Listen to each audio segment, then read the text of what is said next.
SC ওবিসির চাকরিগুলো কোথায়? নওশাদ সিদ্দিকী এ ব্যাপারে কি বলছে? চলো বিস্তারিত দেখে নিই নওশাদ সিদ্দিকী কি বলছে। আর এই চ্যানেলের কর্তৃপক্ষ বাদ দিয়ে যে যা কথা বলবে তার দায় চ্যানেল কর্তৃপক্ষ নয়।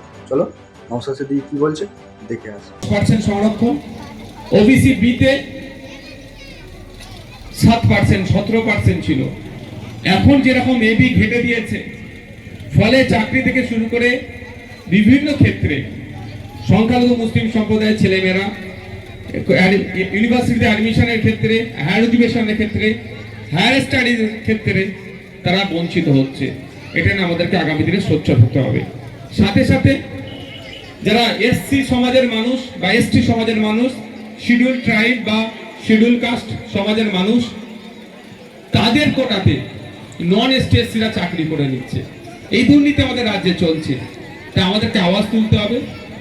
যে বাবা সাহেব আম্বেদকর একটা কথা বলেছিলেন, যে স্লোগান দিয়েছিলেন, যার যত সংখ্যা বাড়ি তার তত ভাগিদারি। অর্থাৎ জনসংখ্যা নিরিখে তার সে অধিকার বুঝিয়ে দিতে হবে। 100টা সরকারি চাকরি থাকলে যেই সমাজের মানুষ যতটি আছে সেই সমাজের মানুষকে ততটি চাকরি দিতে হবে। এটা বাবা সাহেব আম্বেদকরের স্লোগান। তা আমাদেরকে সেটা বাস্তবায়ন করতে হবে। আমাদেরকে এই জন্য লড়াই করতে হবে, সংগ্রাম করতে হবে গণতান্ত্রিক